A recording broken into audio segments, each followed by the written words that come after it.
17 বছরের নির্বাসিত জীবন থেকে রাজস্বিক প্রত্যাবর্তন, অতঃপর নির্বাচনে ভূমি ধস বিজয়, সব মিলিয়ে দেশের রাজনীতির মহাকাব্যে এক মহানায়ক হিসেবে আবির্ভূত হন বিএনপি চেয়ারম্যান তারেক রহমান।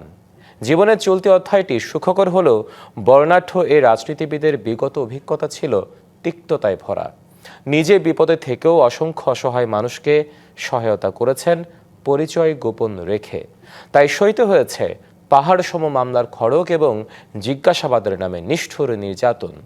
এত কিছুর পরও ত্রয়োদশ জাতীয় সংসদ নির্বাচনে বিজয়ী হয়েও পরাজিতদের বুকে টেনে নিয়ে অনন্য এক ইতিবাচক রাজনীতির নজির স্থাপন করেন তিনি। হয়ে ওঠেন গণতান্ত্রিক সৌহার্দ্যের অনুকরণীয় দৃষ্টান্ত। I have a plan.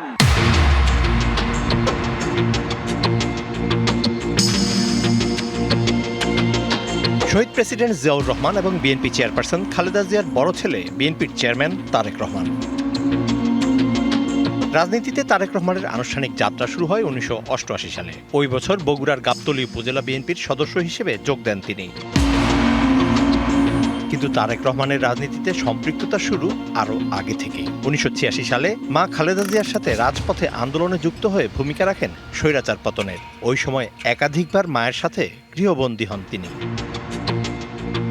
1988 সালে বিএনপির সদস্য হবার পর 1991 সালে মা খালেদা জিয়ার নির্বাচনী প্রচারে দেশের প্রায় সবকটি জেলায় প্রচারণা চালান তারেক রহমান। ওইবার তার নির্বাচনী প্রচারণা চালানো প্রায় সব জেলাতেই বিজয়ী হয় বিএনপির প্রার্থীরা। 1993 সালে বগুড়া জেলা ইউনিটের নেতৃত্ব নির্বাচনে সম্মেলনের আয়োজন করেন তারেক রহমান, যেখানে ব্যবহার করা হয় গোপন ব্যালট, যা দেশের রাজনীতির সংস্কৃতিতে গণতন্ত্র চর্চায় অনুকরণীয় হয় অন্যান্য দলের জন্য। 2001 সালে নির্বাচনের আগে স্থানীয় পর্যায়ে সমস্যা ও সুশাসন নিশ্চিতে গবেষণার জন্য ঢাকায় একটি অফিস তৈরি করেন তিনি। তার প্রচেষ্টায় সেবার বিপুল ব্যবধানে জয়ী হয় বিএনপি।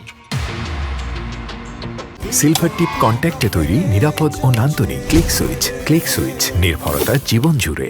বিএনপির ওই বিজয়ের পর চেয়ারপারসনের ছেলে হয়েও তৃণমূল থেকে ব্যাপক সমর্থন থাকার পরও এমপি পদ পাওয়ার জন্য নির্বাচনে অংশ নেননি তিনি। গ্রহণ করেননি মন্ত্রীর পদ। পরে 2005 সালে দেশব্যাপী তৃণমূল ইউনিয়ন প্রতিনিধি সম্মেলনের আয়োজন করে দলের মধ্যে আরও সুনাম অর্জন করেন তারেক রহমান। 2001 সালে নির্বাচনী প্রচারণায় অংশগ্রহণের মাধ্যমে রাজনীতিতে সক্রিয় হন তিনি। একের পর এক জনসংযোগ করে ক্রমশই জাতীয়তাবাদী আদর্শের মানুষের চোখের মণি হয়ে ওঠেন তারেক রহমান। তবে বিপুল জনপ্রিয়তায় যেন কাল হয়ে ওঠে তারেক রহমানের জন্য। 2007 সালের 7ই মার্চ সেনা সমর্থিত 1-11 সরকার আসার পর গ্রেফতার করা হয় তাকে। একে একে দেয়া হয় 19টি মামলা। 18 মাস কারাভোগের পর 2008 সালের 3 সেপ্টেম্বর মুক্তি পান তিনি। 11 সেপ্টেম্বর লন্ডনে যেতে বাধ্য হন তারেক রহমান। সেখান থেকে দীর্ঘ 17 বছর ভার্চুয়াল মিটিংয়ের মাধ্যমে বিএনপির নেতৃত্ব দেন তিনি। দেশের বিভিন্ন জায়গায় বিভিন্ন রকম অরাজকতা ছিল। তবে লন্ডনে গিয়েও মামলার ধাক্কা থেকে রেহাই মেলেনি তারেক রহমানের। হত্যা, দুর্নীতি, মানহানি সহ একাধিক অভিযোগে মামলা দায়ের করে আওয়ামী লীগ সরকার।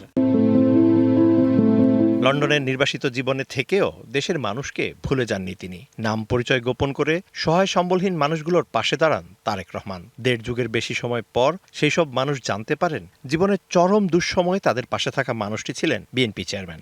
মাটাও যখন সেই প্রশান্তির হাসি দেয়, ওটাই আমাদের কাছে সবচেয়ে বড় পাওয়া।